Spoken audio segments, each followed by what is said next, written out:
Hello and welcome to the second episode of the Bottom Shelf Podcast, a podcast about everything and nothing. I'm Tyler. And I'm Mikey. And, well, how have things been?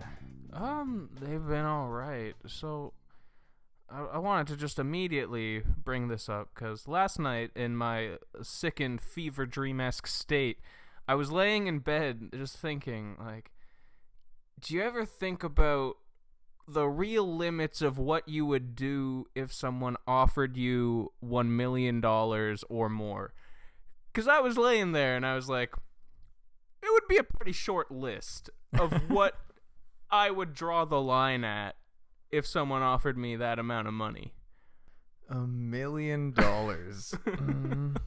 Like, plus, let's just make it like 10 million, because you can make that last. Yeah, 10 million I might be able to buy a house in Vancouver. Oh yeah, like a small one probably.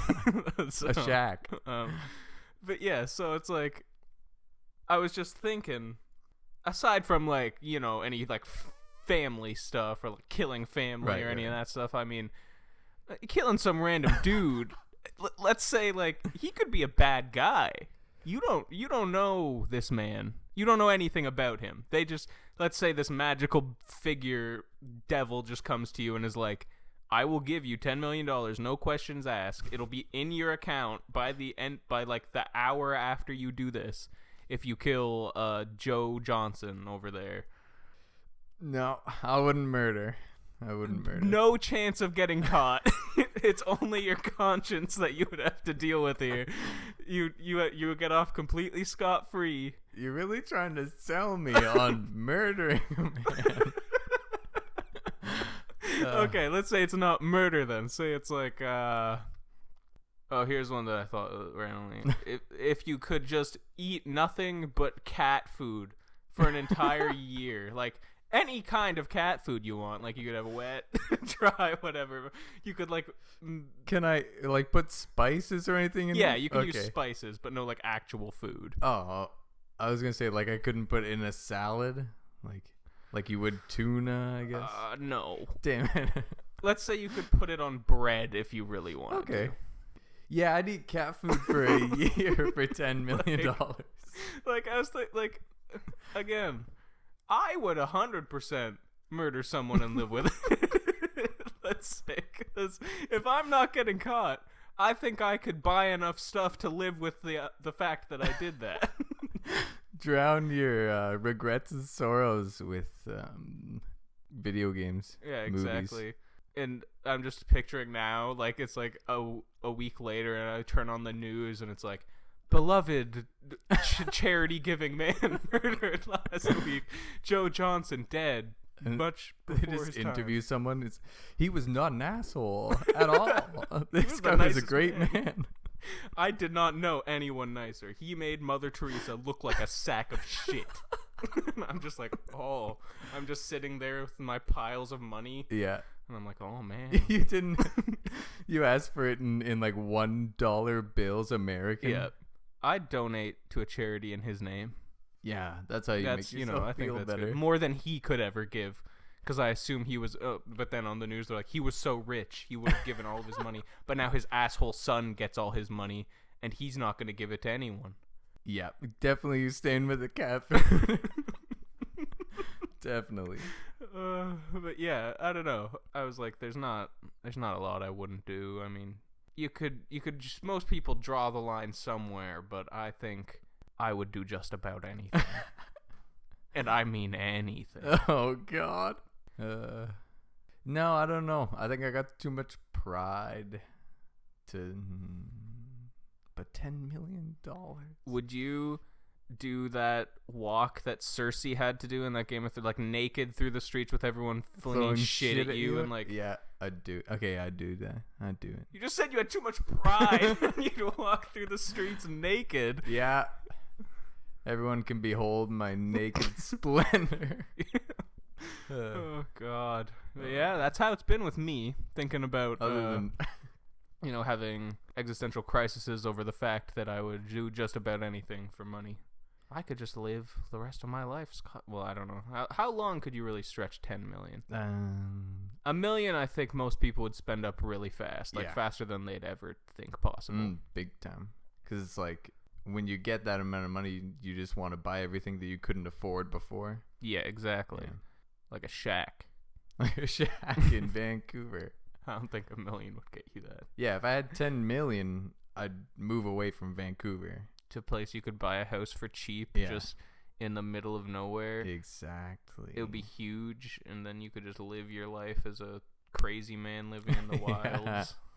Get all my food flown in, airdropped in. Amazon droned in. Yeah. They have that going here.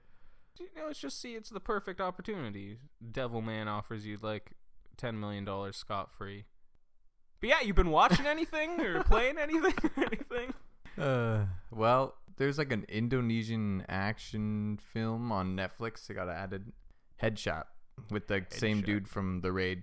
Oh, cool. Yeah, I was gonna watch that, but I will eventually. Yeah. Just been playing Stormblood. That's about it. Yeah, that's real good so far. Final Fantasy 14 MMO. For those who don't know, it's a good time.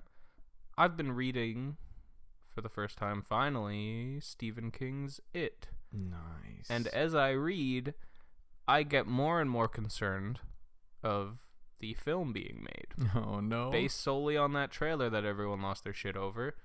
Just everything so far in the book is describing him as, like, the nicest looking clown that you just can't help but, like, tell him everything. And then I see creepy-ass Skarsgård. And no one wants to tell him anything. I get that he should be creepy at times, but he's just a horrible-looking clown with a giant forehead. No one would talk to him. Yeah. Especially in a gutter. You'd be like, oh, get away. Good. Why are you down there? Why are you so gray? Yeah, exactly. Get some color. Everyone's always like, oh, man, he has a nice, bright red or orange hair and has this nice poofy suit and has gloves like Mickey Mouse. And then you see the trailer and he's like, and running in that like basement. And I'm like, what? Does he even have? Isn't his hair just like white in the trailer? I don't think so. I think he has like colored hair. It's just you can't tell because it's like they brought the saturation down to like -50. So it looks, because you don't know something's scary unless it's dark and colorless. True. And also it made me realize, like, I've always thought this, but it really got me thinking that non-scary things are way scarier than something designed to be scary. Yeah. It would be way scarier seeing just a happy clown standing in the middle of the street holding a balloon just staring at you with a wide smile than like some stupid drab clown standing there, because you'd be like, why the fuck is that bright clown in the middle of the street? Like, what is he doing there? Just like it's like the Annabelle debacle, how it was Raggedy Ann doll in real life, and they made James Wan with his fetish for scary dolls made it that like super creepy doll. Did he do that doll movie? Dead Silence? Dead Silence. Yeah, that was him. He did. Oh, yeah, because he did Saw, which has a creepy doll man, and then Dead Silence, which is creepy dolls, and then Conjuring, which has a creepy doll. Explains everything. Is he doing Aquaman? Is that the one he's doing? Surprised he did the 7th Fast and Furious, I think. That's where there's no God, dolls. they all blend together. I can't remember. They should have made, instead of CGing Paul Walker, made him a doll. Yeah. It's just like a horrible like puppet doll. At the end, during the tribute, when they're driving beside each other, he just looks over and it's this fucked up Paul Walker puppet. Oh God, I wish. Shiny porcelain eyes just staring back at him. Okay, we should probably move on. Yeah, topics. First, order of business topics. Mike, you want to go first? Yeah, sure. So my topic this week is simply about movie theaters and whether or not they enhance the experience, and if so, how? If not, what can they do to actually change things? Because I always see people, mainly because I went to school for film, so I see a lot of people bashing on Netflix or watching stuff at home compared to going out to a theater and seeing a movie as, it was usually intended to be seen on a big screen, but usually for me, movie theaters kind of mess up a lot of the experience sometimes. I don't know about you. I think after we saw Wonder Woman, because my thing is they do enhance the experience. Yeah. But there's always a but. And it comes down to like certain genres, but I'll get to that. Yeah. After we saw Wonder Woman, and the layout has changed so much. Oh, yeah. They have like the nice leather reclining seats, and there's no one like for 4 feet. Yeah, they give you. They a lot of took room. out a whole row, and there's no one in front of you, and there's no one behind you to kick your seat. The only thing that's there to bother you is someone's fucking phone. Yeah. Which didn't happen. Thank God. Luckily. People love to do that. But then it's like that in itself to me, because I go to the movies a lot. And that to me is like, that was a whole new experience. Like I wouldn't experience that at my house, obviously. And it made it so much better. It was like, man, I would love to see movies even more now, because I won't have some asshole kicking my seat. That was the worst part. Is always. Yeah, I was gonna say, because those new reclining seats made me think, man, I would see more bad movies in theaters with this, because it would make them less bad in a way. Because I'm still comfy, probably comfier than I am at my house or apartment. So it's making good steps, especially those not being any extra price. Because I had been to like an iPix theater in Arizona once, where they like actually bring you a menu and give you food and stuff. Yeah. And it's in like suite seats, and you have even more space because like every 2 seats are sectioned off. Wait, can in a VIP theater, can you order something mid-movie? Yeah, I think so. Isn't that like a dick move? Actually, I don't know if it's mid-movie. I think you can like before the movie starts. They might bring it to you mid-movie. Oh. And usually there's enough space that they wouldn't walk in front of anyone else. Oh, okay, yeah. Like they're segmented off in a way that it's all good. But still, I always think that like eating during movies isn't great. Yeah. Especially if you want to pay attention to it. You don't want to be like eating an actual meal. Nachos or some shit. Yeah. Like popcorn's one thing, which even that can get annoying in theaters when you're sitting close to someone and you just constantly hear popcorn chomping. Because I try to be courteous, and when a movie gets quieter, I don't eat stuff because I'm like, I'll just wait till like a loud action scene. I'm just thinking, recently I did like the worst thing. I got like M&Ms. Oh yeah. And it was like the quietest point in the movie. I'm just rustling the bag trying to open it. It's just like And I remember the guy in front of me like turned around full body, just looked at me, and I'm like, I'm sorry. Put the bag down and just left it until it got louder. I guess the new layout and stuff is so much nicer, and VIP would be sweet. I haven't been to one yet. Yeah, the only shitty thing about VIP is it's like $20. Yeah, it's expensive. Or more. But it's like then you have no kids. In the VIP, it's 19 plus because you can get alcohol. Yeah, no kids is nice. Alcohol is nice. Yeah, too. That is something that like kind of makes it worth it. But then you're also paying God knows how much for a beer. Yeah, 10, it's probably 12. horrible. But I was going to say, the only movies I think really get enhanced by a theater are summer blockbuster type, like Marvel stuff or superhero stuff at all. I think differently.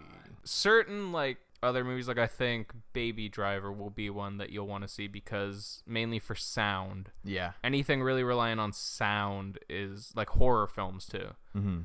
In a theater are way better to the point where you'll watch something... Okay, man, now I'm just getting off because comedies are the same way. Yeah, okay, because I wrote down a specific horror movie that I would never want to see in theaters. Yep. The one you told me to watch a long time ago, Innkeepers. Oh, yeah. Because I watched that in my room by myself at night, and I remember I actually paused it during one scene because I was like, okay, this is fucking scary. Yeah. I was like, I'm not enjoying this. And if I saw that in theaters... I would not be nearly as scared. It just makes it more fun, I think. Exactly. And it reminds you that it's just a movie, and it's like you're surrounded by people getting like screaming and freaking out. Yeah. And I think that a lot of bad horror movies get passes because of that, because people go to a theater and are like, whoa, everyone was so scared. It was like Paranormal Activity, for example, like all those movies when they were huge at the time, is because of big theater reactions and people freaking out. And even the ones I saw in theaters I thought were better because of the experience. Yeah, I remember some of the horror movies are awesome to see in theaters because you can always feel when like the room tenses up. I'm thinking specifically end of Insidious 1. The last scene with the monkey. Or no, not the monkey. The twirly music box. Yeah. And yeah, I remember sitting there with my brother like it wasn't until after the movie that I released my clutches from the armchair or the chair's arm. And yeah, what I was saying before was comedies to me are the same way. Where in a theater you'll be laughing out loud more because people around you are doing the same thing. So it's kind of infectious in a way of like when I watch a movie at home by myself, it has to be really goddamn funny for me to laugh out loud at something. It rarely happens. I find it happens more so with TV in a way of like Silicon Valley and stuff makes me laugh more than any movie has in God knows how long. Yeah.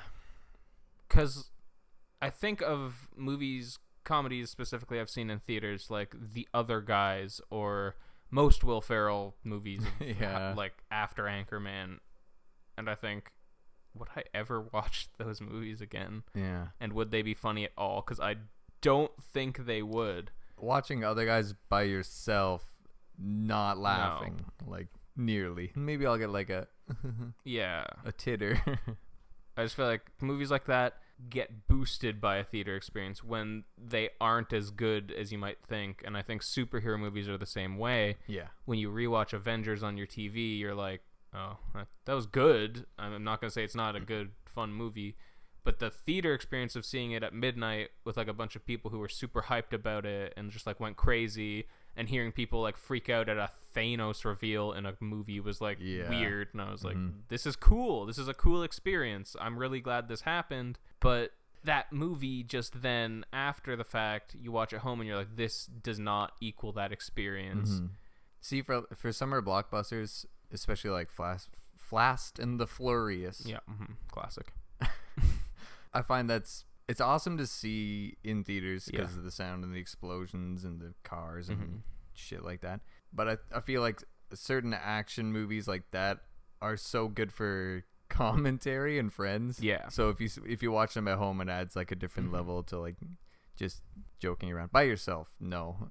But I think anything really that you do, if you're doing with friends, it'll be fun because you can talk over a shitty movie and make it funnier than it is. Yeah, and going back talking about the laughing more when you're in the theater. A very specific example for me is Guardians of the Galaxy 1. Oh yeah. I remember laughing so hard when Rocket asked him to get that guy's leg. Yeah. And then he's like, I got the leg. And he's like, oh, was it funny? Like, I didn't even need that. Yeah. And I was laughing so hard, and then when I watch it by myself at home, like, experience-wise, though, Avatar. Yeah. Just the first time seeing it, and in theaters or IMAX or whatever, 3D. The 3D was, like, sweet for its time. Cool looking. That's what that movie banked off of. Yeah. It was looking real nice. 3D. But then, to the point, we need to wrap this topic up soon, but I just wanted to say the last thing of directors like Quentin Tarantino that get mad when people watch his movies on like phones or laptops and stuff. Yeah. Suck a dick, dude. Get over yourself. I get that the preferred experience is seeing one of those movies in theaters, but like fucking grow up. You didn't watch all the classics you saw in the theaters, asshole. You probably watched them on DVD when you were growing up, or VHS, which is even worse, so it just looks like shit. Yeah. It's like, especially a director like him who like grew up influenced by grindhouse movies and like shitty movies. Bad. It's like, dude, people just be happy people are taking in the stuff you've created and being inspired by it. Some people can't afford to go to theaters, for example, because it's fucking expensive. It is. God. I just hate people like that are so uptight about how their stuff is viewed. It would be like if we were like, if you don't listen to our podcast on SoundCloud, you're a fucking asshole. Yeah, we don't want you. Yeah. Just kidding. Actually, we want you. Please. yeah, please, God. Okay, but yeah, that's about all I had to say about that. We should probably switch over to your topic. To my topic. My topic. After we released our first episode of the podcast, I was talking to some friends, and they were saying what would be like good conversation and something you could talk about forever and ever. Yep. And immediately I went to conspiracy theories. So I asked you if you could educate me or educate the listeners. Find your favorite conspiracy theory. Something just so batshit insane. Batshit insane doesn't even start. So I'll just start this. We'll start off light here because conspiracy theory stuff has always fascinated me to an extent. Just at the lengths people will go to stretch their so-called facts into these theories of just nonsense of denying things that clearly factually happened is crazy. Yeah. And just when starting to look these things up, I just fell down a hole of it. Just never seemed to end, of just one thing leading to another, bottomless all pit. These theories being connected with each other in some way. And man, so because I started with just alien cover-up stuff, because that's always fascinated me, like government cover-ups, like Roswell, which is just the dumbest thing in the world. That it was it's crazy. It was just a balloon that crashed in 1947, and then 30 years later, pretty much, people started being like, wait a minute, what if it was a UFO and they took bodies and it was just all cover-up? And what if this was the U.S. government hiding the idea of aliens and keeping them in a secret base? And then in the 90s, they were just like, no, it was a balloon from this Project Mogul, which was just testing long-distance recording with microphones from balloons. And just completely but I'm sure there are people that are still like, no, that's bullshit. You're fucking liars. That is clearly a lie that they made after the fact because people were getting too close to the truth. That's the reveal of what it actually was is the most anticlimactic. Yeah, thing. I know. Yeah, we just wanted to see if I could catch Bob screaming at the top of his lungs from 100 yards up in the air. It's fascinating stuff. Yeah, so then after that, I fell into this trap of the Reptilians. Oh, God, what? For the uneducated out there, Reptilians are the idea that humanity is controlled by blood-drinking, shape-shifting alien reptiles who live in underground bases across the world. This was thought up, or at least popularized, by the man David Icke. I'm not sure if that's how you pronounce his name, but whatever. So people actually believe that these reptiles, they either came to Earth a long time ago and eventually had to hide themselves because they figured humanity was too freaked out by these giant they're tall too, they're 10 feet tall or something.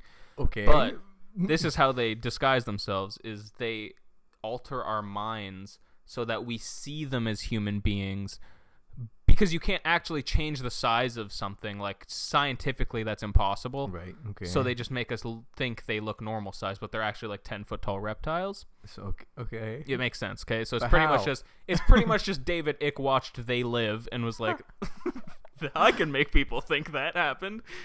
Wait, how do reptiles have that ability? They're shape-shifting alien, which also calling them shape-shifting is wrong because they just make us think they look that way. They don't actually shape-shift.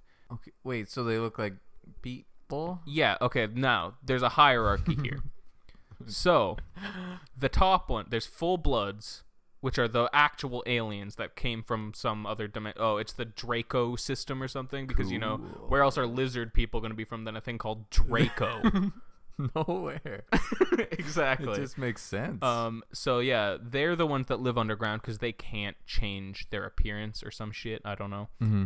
And they bred with human beings to create the crossbreeds.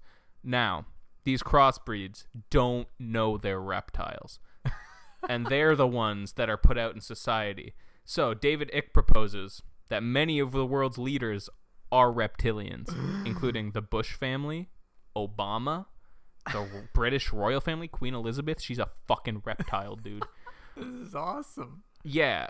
And there's like videos, clearly edited videos of like Miley Cyrus in an interview. Yeah, and she'll blink and then you'll see her eyes like turn into slits, and it's like the person's like, look at that, she's a fucking reptile. Slow this down. Down. There was one of like Justin Bieber on like when he was like on trial or something. Okay, I think I've seen that video. It's really funny. Did you catch that? Mm-hmm. And it like goes back and like slow-mos, even though it was so clear to see. It's awesome. But yeah, the stuff that really is fascinating to me is that this conspiracy theory here has supporters in up to 47 countries, and he has given lectures to crowds of up to 6,000 people. Holy shit. And I was like, do these people go as a joke? Do they think like, oh, this is funny? That's crazy. But then I see comments on this one article I found, and people are like, my ex-husband was always acting really weird. Oh, and I think God. He's like, and I just eventually, we divorced, but like, we had 2 kids together, and I'm worried for their future. What if he is a reptilian? What if they are half reptilian? They don't even know. But yeah, it's just, there's like this whole like thing I found of like how to spot one, and it's through like their eyes changing and stuff like that, and their teeth can become distorted. What? Yeah, they drink blood. That's a key one. This was good that it brings up stuff from the Bible of like, well, yeah, guess what? Who convinced Eve to eat the fruit in the Garden of Eden? Oh, fucking God. A snake. What's a snake? A reptile. Wake up. Hold on. What? I was picturing these dudes as like lizards. Yeah. These reptiles could be like snakes. Well, yeah, that's the thing too. Why does every religion have imagery of snakes? Egyptians. Oh my God. Everywhere across the world. All these civilizations and religions have snake iconography. Explain that. Did they just like snakes because snakes are super common animals across the world? No. That's stupid, dude. Clearly. Also they're connected to the Greys. Greys are just like underneath the reptilians control the Greys. They're like mole men. Yeah, pretty much, yeah. This is where it just started turning into other stuff because of course these shape-shifting reptiles are part of a conspiracy against humanity, controlling the Illuminati. Right. And they have a whole secret organization, the Illuminati, controlling everything behind the scenes. You know, maybe the Illuminati has just been shape-shifting aliens throughout history. We can never know. And they've just been planning the New World Order to take over this entire time, but for some reason haven't done it. They've been planning for a long time.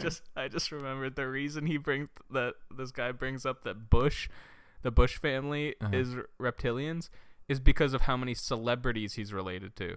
Because they're like, no one could be related to that many celebrities unless they're all fucking reptiles. Think about it. Yeah. And I mean, because all those celebrities are also reptiles? Yeah. Because it was some reptile that like banged George Bush's great grandmother, and then they just had reptilian children throughout time. But George Bush doesn't know he's a reptilian. No, because he's a crossbreed. Okay. And okay, hold on. He's a crossbreed. Yep. And the Dracos, right? They're like the top. Mm-hmm. So the top ones are winged white reptilians. Okay. And they were the ones who bunged. Yeah. Okay. And then George Bush was made, but he doesn't know he's reptilian. He's not aware. Then how does he? Oh, right, because the top controls them, right? This is how they control. They are controlled from the lower fourth dimension to push forward the agenda known as the New World Order, because the reptilians are also from another dimension.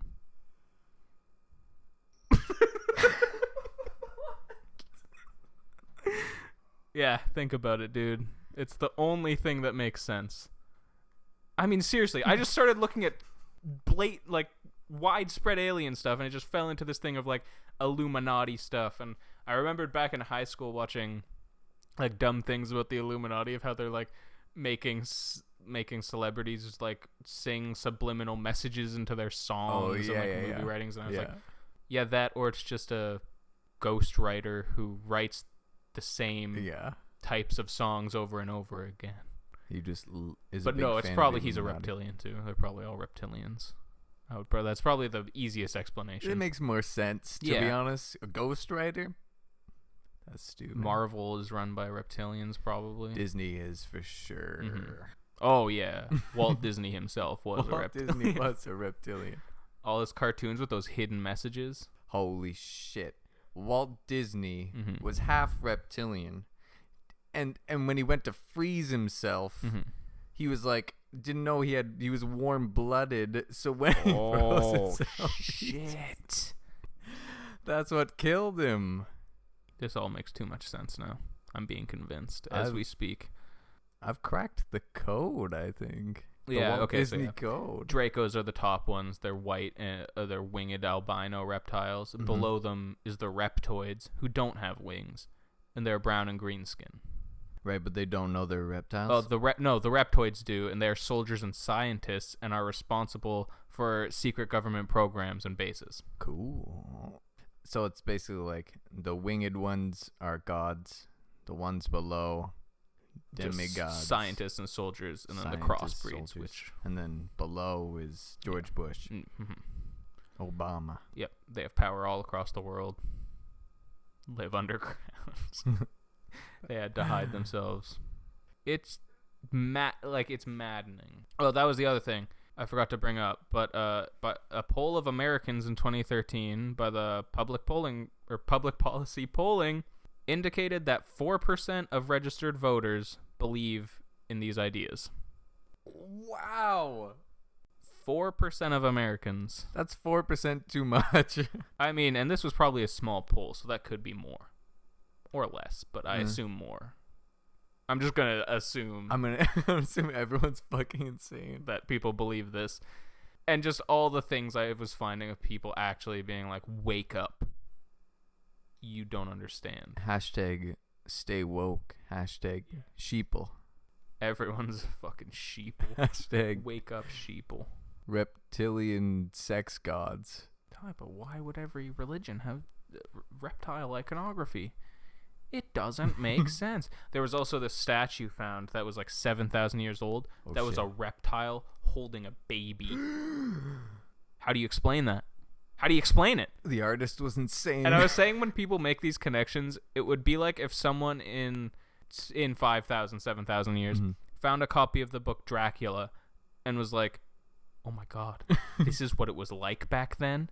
This is history. This happened. There was fucking blood-sucking vampires running around Transylvania. Wait, there aren't? Oh, God. Oh my God. Dracula was a reptilian. Oh my fucking God. Or Bram Stoker was. Why else would he write about this? He was easing people into the idea of beings who drank blood. Because he was sick and tired of living underground. He was romanticizing the idea, so people would be like, oh yeah, this is the same with Twilight Girl, who wrote Twilight. Yeah. Whatever her name was, she's a reptile. Who cares? Every pop star you know, reptile. Every big actor. Why do you think Tom Cruise barely ages? He's a fucking reptile. Oh my God. Why do you think Elijah Wood has been the same age for his entire life? Man. Seriously, that guy. It just goes deeper and deeper. He doesn't age. Can't trust anyone. How do I know you're not a reptile? You wouldn't even know. Oh my fucking God.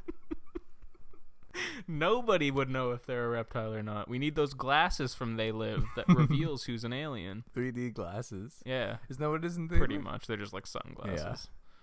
And he puts them on, and then all the signs change to like consume, obey. Oh. Is They Live, I came here to kick ass and chew butt. Yeah.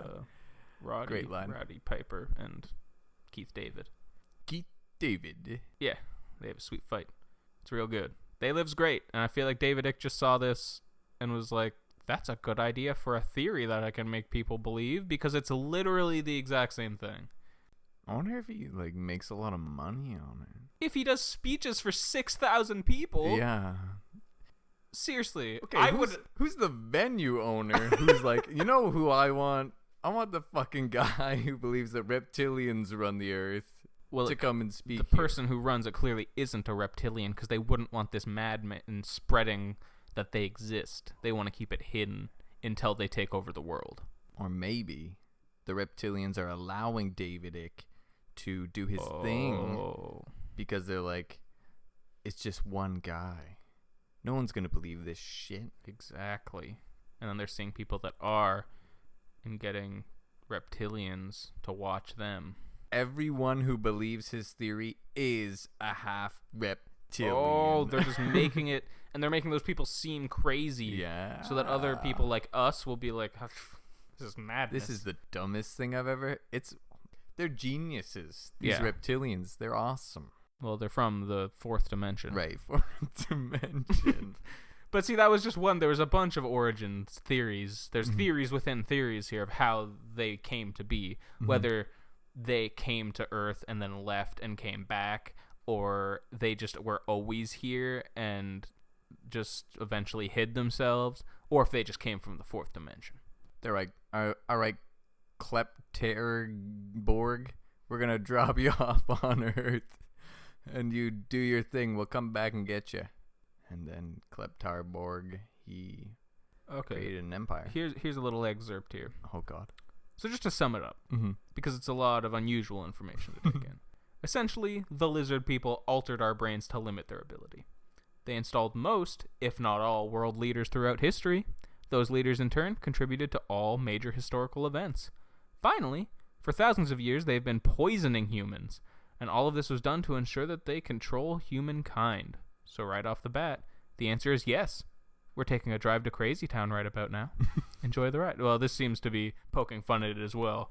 Yeah. But that just made me think they're poisoning humankind. That goes into what you were saying about, like, fast food and stuff being poisoned by these reptilians to control human beings. We consume this stuff, and it keeps our brains altered so we can't see them. Wait, they live? No. Well, in a way, that's what they live is too, that people consume everything. But I was saying, like, the theory that, like, Tim Hortons or McDonald's add stuff to their food. It's the Reptilians. Owner of McDonald's, Reptilian. Colonel Sanders, he was a Reptilian. Wendy, Reptilian. Reptilian. Oh, my God. It never ends. Tim Horton, you think he wasn't a fucking Reptilian? Because he was, dude. It never ends. I don't want to dive even deeper into this. There was also a picture of Obama that was like a zoom in, and it was like, look at the scales underneath his skin. And it was just like, no, his skin looks like he might have like a little pigmentation there. He's got a little bit of eczema. Yeah, no. His skin's a little dry, but it's not scales. But how would George Bush be the 11th cousin of Obama and Dick Cheney? And how would the Bushes be related to Abraham Lincoln, Marilyn Monroe, Pocahontas, Hugh Hefner, John Kerry, Vlad the Impaler, and Princess Diana? Unless they were reptilians. Can you explain that? Can you? No, you can't. I wish I never would have posed this because topic. Now your eyes are open and you can't close them again. I have to live with this information. I have to live with the truth. All of our listeners do. What? Okay, I didn't read this part. Sorry, This is just never going to end now. But how I said they drink blood. Uh-huh. They also eat parts of human brains and apparently prefer children because they aren't as full of poison as adults. Because children haven't been poisoned by their additives as much. They're not sucking back McDonald's. Oh, man. From Tim Hortons. Cups lined with nicotine. So it's pretty much going into that we only became civilized and stuff because crossbreeds were smarter than normal human beings, so they helped us create technology and stuff. Okay, it makes a lot more sense. Yeah, that's all that could make sense. I am woke.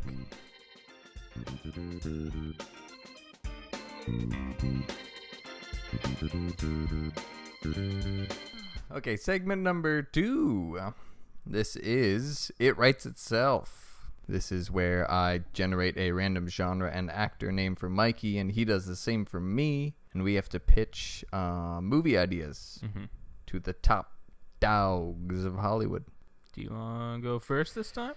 Sure. I'll pick a random actor man here. Tim Roth. Okay. in a buddy cop found footage horror film. Crap. Okay. Tim Roth. He's been on the police force for a while. Mm-hmm. I'm trying. He's British, right? Tim Roth? Yes. I think he's British. It doesn't matter. He can do anything. Okay, well, he's British in this movie. Yeah. This is set in England. Yep. London, that's the England. One. England. Maybe even London, England. Okay, he's been on the force for a while. This rookie comes. Mm-hmm. Rookie is played by Elijah Wood. Okay, yep. One of he's a cop for sure. Mm-hmm. You can picture him in the role and of. Is he British as well? I assume. No, okay. American transfer. Okay, yeah. You know, I'm sure those happen a lot. Oh, all the time. So they got those sweet police outfits on. Mm-hmm. And it's all from body cams. Is that how it's found footage? Seems like a pretty easy out. Yeah, we'll do body cams and like police dash cams, all that stuff. So Tim Roth and Elijah Wood. Mm-hmm. Tim Roth gets Elijah Wood as his new recruit, so he has to show him around. They're walking the beat. Oh yeah. For like the beginning of the movie, and it's just like he's trying to explain. He's like, "You American, oh wait, you American cowboys and your gung ho attitude. It's different in London." And then Elijah Wood having to play this gung-ho American cop. Yep, that seems perfect. He wanted something different. He wanted a new role. He read the script and was like, I can't do that, but I'll try. Well, I guess it makes sense that it's part horror too. Because Elijah Wood loves his horror. So they're doing this thing, and they see like a mugging in the alleyway, and Tim Roth's like, all right, let's see what you got. He's like, you know, you've been through your training. I don't know what's happening to my accent, but you've done your training, and get in there, Elijah. Mm-hmm. And he gets in there. His name's Elijah, and he's got his baton out. I don't know anything about English police, so he's got his baton out, and he's like, yeah, hey, what's going on here? And he's like, oh, none of your business, pig. Jog on. And he's like, I don't think so. He beats the shit out of him. Okay, yeah. And then the woman is like, oh, thank you so much. And he's like, oh, you're American too? Mm-hmm. And yeah, just moved here, blah, blah, blah. Okay, well, I need to get your statement. So he pulls her over to the car and cuts to dash cam footage. Okay, yeah. And Tim Roth, he's oh, shit, I know where this is going. Oh, okay, man. Tim Roth, he's in the alleyway checking out the body. Mm-hmm. So he's not with Elijah Wood, and Elijah Wood's questioning this chick, and he's like, yeah, I moved here a few months ago. And he's like, oh, me too, weird. And he's like, blah, blah, blah, like questioning her, doing whatever. Tim Roth comes back, and he's like, so you got her name, we're going to take her down to the station. You know, typical procedure. Mm-hmm. Yep. So they go down to the station, Tim Roth and Elijah Wood, and the police chief is the guy from Hot Fuzz, the great big bushy beard. Okay, just for like a callback, you know. It's like, oh, fans of Hot Fuzz will other British cops stuff. Yeah, so they bring her into the, like, I don't know. I guess you would just fill out forms at like the front desk. Yeah, sure. No, she's at Tim Roth's desk and Elijah Wood, I guess, whatever. They share a desk. I'm just picturing like a normal sized desk, and they're both like crammed into it. They had to get budget cuts at the police station, so they're all sharing desks. And as soon as they bring this woman into the police station, the lights flicker. And then Hot Fuzz guy, I don't know the actor's name. I don't know what Hot Fuzz guy. Hot Fuzz guy. He's like, well, that's weird. I wonder if we might need the backup, Jenny. And then they're asking for all of her information, like what happened. And she's like, oh, he just like jumped me in this alleyway. And he was like, oh, Elijah Wood's like, you were in a kind of rough part of town, and for some odd reason. And she's like, oh, I was visiting my sister. And Elijah Wood's like, you have family out here? You told me you just moved here on a whim like 3 months ago. Okay. And she's like, oh, sorry, must have slipped my mind. I'm frazzled. I'm just so fucking frazzled. And Tim Roth's like, yeah, lay off her, Elijah, would you? And he's like, would you? Would you? God, man. She's been through a lot, okay? And then Tim Roth's like, you can go home. We'll be in touch. Elijah Wood's like, something's not right, you know? I just feel it in my bones. And Tim Roth's like, you know, sleep on it. This is like your first day. A lot has happened. So Elijah Wood goes back to his shitty apartment in London. How is this found footage now? Oh, crap. Is it like when he goes home, it's like from security cameras, and for some reason he has a camera in his apartment? Oh, you notice? Okay. So he gets back to his apartment, and it's filmed through security cameras, front lobby, elevator, down the hall. And it cuts, and the next camera is his fucking webcam. Because it's always on. Steve Jobs watching you. Oh, yeah. From the grave. And then he's like, oh, shit. It's his police laptop. So he's looking up, and he's checking to see if she has, like, if she's been here. Because he can't get her out of her mind. There's something about her. Yeah. And so he's like, that's the tapping of the computer. Of course. And he looks up her name. Don't know her name. Oh, shit. Who plays her? Katie. No. No. Not her. We need, like... She has to be attractive for what the setup is. She's got to be, like...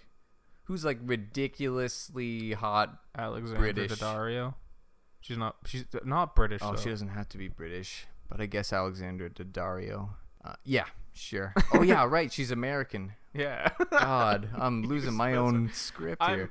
I'm also very curious where this is going.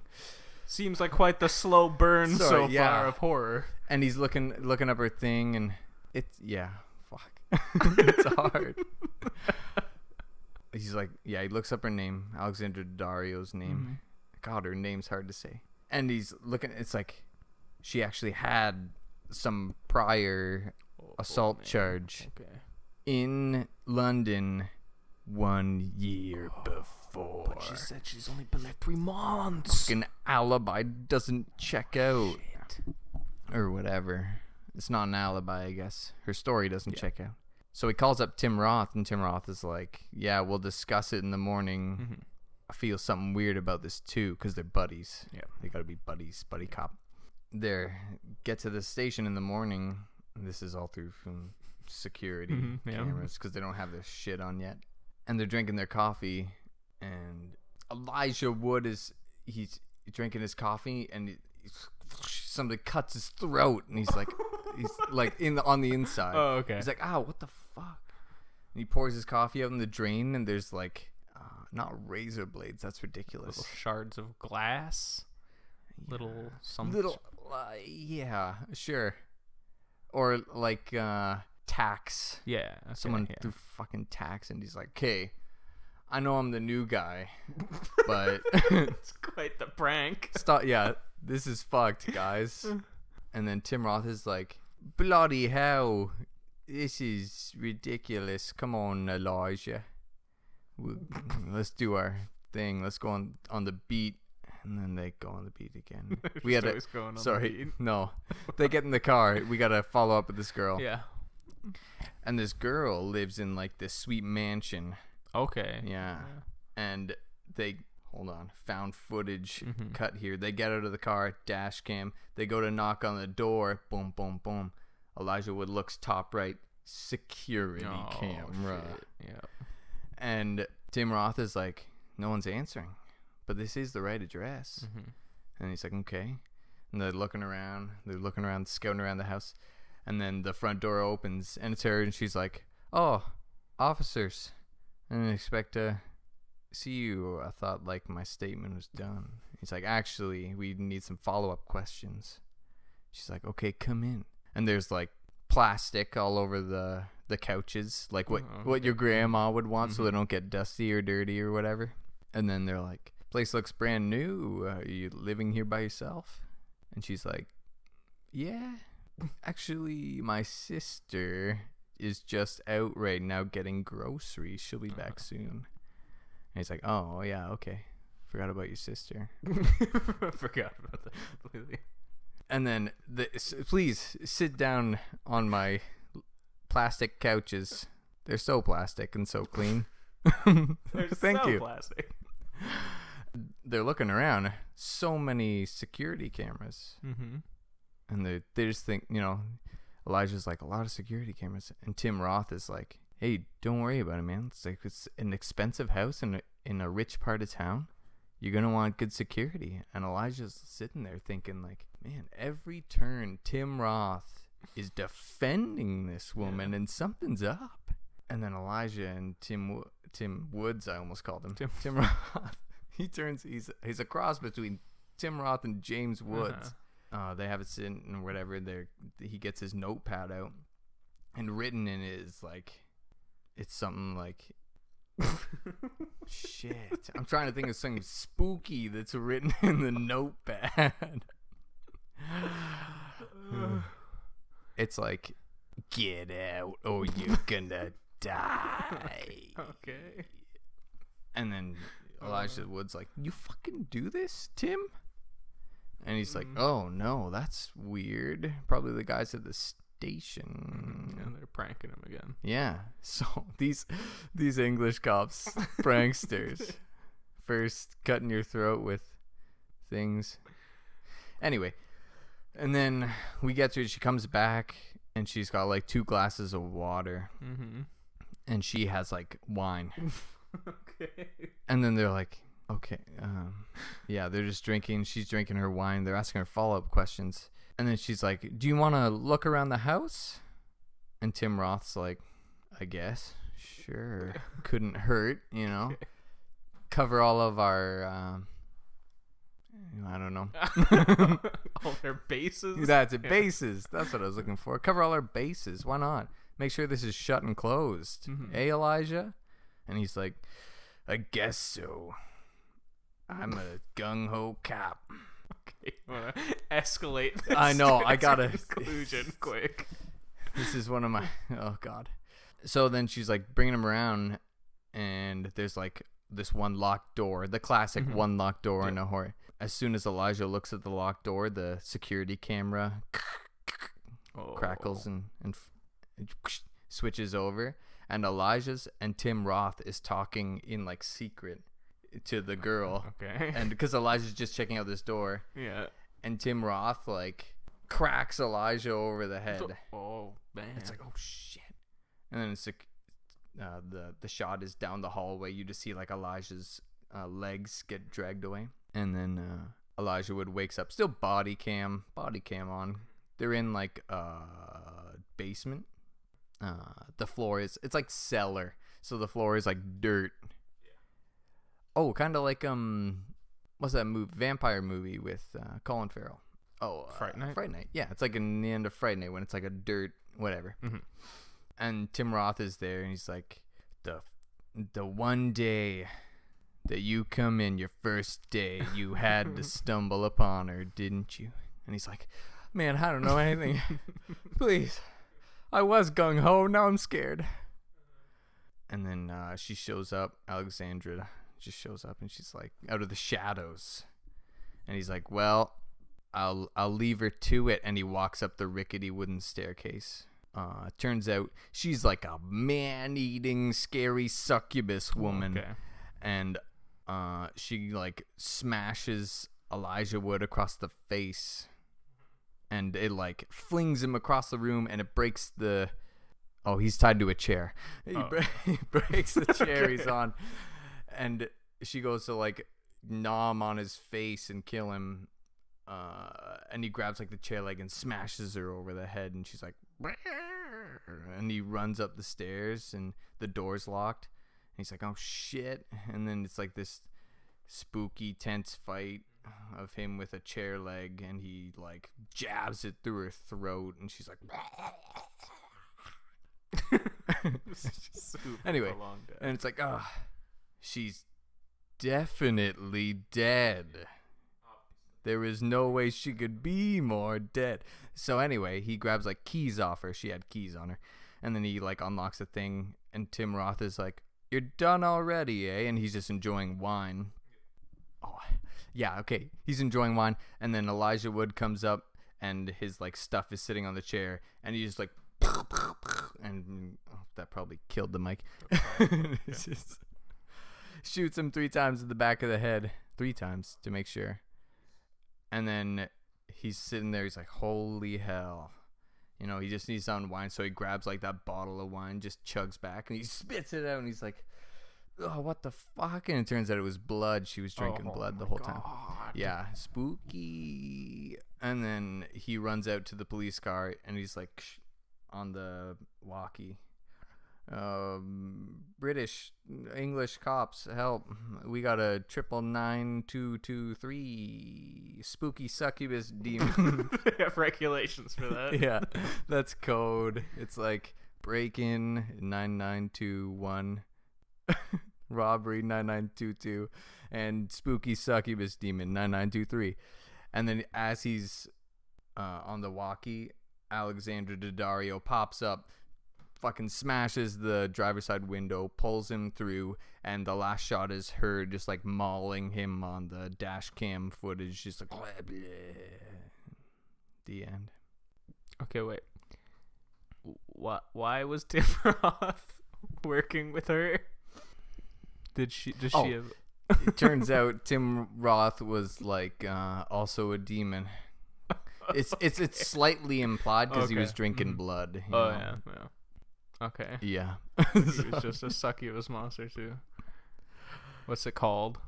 It's called I was gonna say London Fog. Okay. It's foggy a lot. Yeah. And lots of fog. It's like a mask, you know, it masks the... See, I like that it was a twist on Buddy Cop and that he was just pretending to be his buddy. Yeah, exactly. The entire time on all their beats. I'm bringing out the twists. Okay. All right. Let's get to the next one. I'll pick one for you. Okay. Your actor. You got a good one. Ewan McGregor. Oh, good. I've been watching a bunch of Fargo, so got Ewan McGregor on the mind. Ewan on my mind. And for the genre, suspense thriller with talking babies. Okay. Oh god. This will be good. So Ewan McGregor plays the main baby. This is all like live action babies that are like dubbed over by actors. I was expecting immediately like he'd be the father, but no, he's a baby. Okay. He's like the de-aging stuff. They de-age him to baby. So they get like baby pictures of Ewan McGregor and recreate him. But he has grown Ewan McGregor's voice. Awesome. So he's lead baby. It's like a group. It's at a daycare, set in a daycare when they get dropped off to be taken care of. Mm-hmm. All these babies. So it's like Ewan McGregor is one baby. Liam Neeson is another baby because obviously he'd be in it. Will Arnett's a baby. Alec Baldwin reprises his role as boss baby, but live action. Mm-hmm. But he's not a boss. He's just a baby. He's just a baby, yeah. Yeah, Alec Baldwin's in there. We need a girl baby, so like... Melissa McCarthy. Yeah, that's perfect. Melissa McCarthy's a baby. So there's like... I don't know, there's a bunch of babies. Mm-hmm. Those are the main ones. So, they get dropped off at daycare one day. Everything seems normal. Mm-hmm. They're all just playing around in the playpen, you know, having fun with whatever toys. Balls and shit. Yeah, exactly. Just stupid baby stuff, because babies are dumb. Blocks. And, like, boring stuff, but everything entertains them. So they're having fun, jangling stuff above them. There's like mobiles going around. And that's when the daycare nurse comes in. Oh. Played by Charlize Theron. Ooh. she comes in and she's like, she walks over the babies and she's like looking down at all of them, and then she's like, listen up, you little fucks. She's like, you stupid little babies can't even understand me, can you? Just mocking. She's like, oh, you're fucking dumb, lazy parents dropping off here for us hard-working people to take care of. They should have even had you. You're just overpopulating the world. You're useless. And she just keeps going on and on about how stupid and useless these babies You're are. expensive. Like, you're brain dead.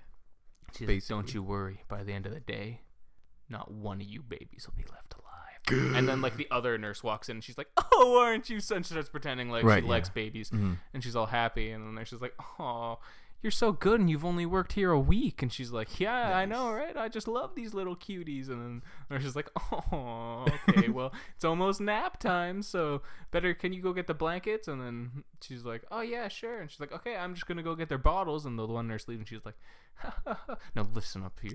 She goes back, she's like, I'll get your blankets for now, but don't be surprised if one of you gets smothered in your sleep. Oh, Jesus. And goes off. So it's pretty much this entire thing is the babies being like, oh my God, did you hear that? They actually understood her. And they're like, oh shit, this crazy woman's gonna fucking kill us in our sleep. This is also, it's not for kids at all. Right, yeah, because he's saying this fucking crazy woman, these babies. Well, it's about a woman wanting to murder babies, so I don't know if kids would want to see that. Maybe what? They Are would. You sure? It's like at least PG-13. At least. So yeah, the baby's like, oh man, we gotta find a way to get out of here. We gotta stop this crazy woman. We gotta let them know that she's trying to kill us. And then they're like trying to like spell stuff with like letter bugs. For the nurse, but then like one of them where it's like help us, but it's spelt wrong because they don't know how to spell. So, that's like Ewan McGregor knows how to speak like perfectly good English. Can't spell. But all the babies are like, fuck. How do you spell help? And they're like trying to, and they like the one nurse comes in and sees it, and it's like Clumbric flit, and she's like, oh, so cute. They're trying to spell. So then it's nap time. Just cuts back and Liam, he's like, God damn it. Yeah. God damn. You fucking babies. Why can't we know how to spell? And we're like, I don't know. And then Melissa McCarthy's like, oh God, we're all gonna die. And she's like a fat baby and she's rolling around. She's the comic relief. All these babies also are exact replications of the baby versions of the actors. Right. Who else did I say? Liam Neeson, Ewan McGregor, Melissa McCarthy. Whatever, they're the main three. Okay. I've already forgotten the other two that I named. I can't remember. They're not important to the story so far. So they're like, oh God, it's nap time. Are we even going to wake up? So they go to sleep, but they're not. They're like sleeping with one eye open, watching. And then out of the corner of their eye, they see Charlize Theron coming. And just like, she's going to start smothering some other baby in there. No one cares about this baby. She's going to start smothering it.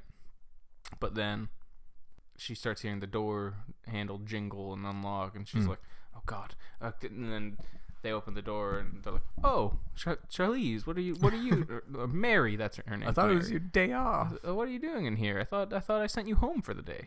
She's like, oh, I just think I forgot my keys somewhere. And they're like, I sent you home an hour ago. Why? Oh, well, whatever. I'll help you look for them. And she's like, God, damn it. So yeah, then she does that and like plays it off. And then she's like, actually, do you mind if I can take your shift for the rest of the day? I know you wanted to go out with your husband tonight. And the other nurse, who's a old nice lady. Old Meryl nice. Streep. Yeah. And she's like, oh, thanks. We haven't gone out in a good long time. And then she goes out, and Charlie's just like, finally, I'm alone. She's like, oh, just make sure that you check that the security cameras are all running right, and that the fire alarms are working. And then Charlie's just like, oh, yeah. So then Charlize has to go disable the security cameras. Right. She can't have her crimes on camera. And then the babies are like, okay, no, this is bad, guys. This is like, Ewan's like, this is bad. We got to stop this. And Liam Neeson's like, but how? We're just babies.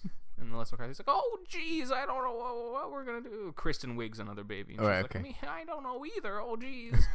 So Ewan's like, shut up, all of you.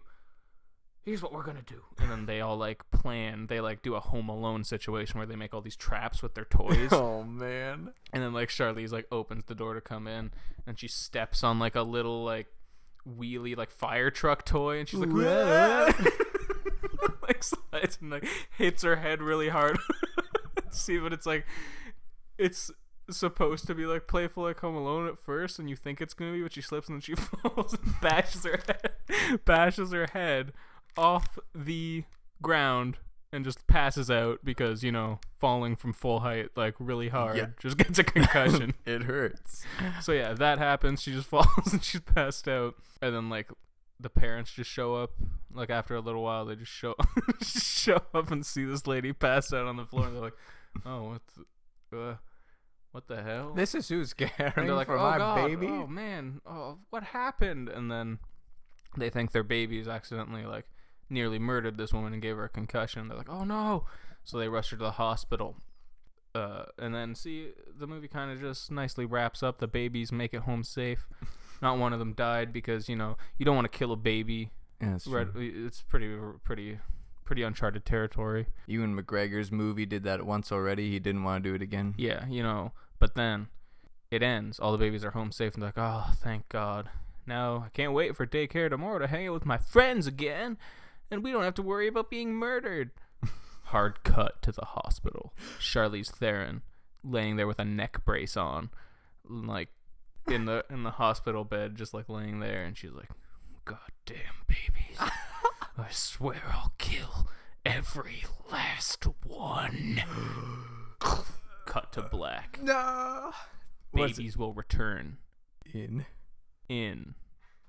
Daycare Nightmare 2. Oh. This was Daycare Nightmare 1. Right. But Daycare Nightmare 2.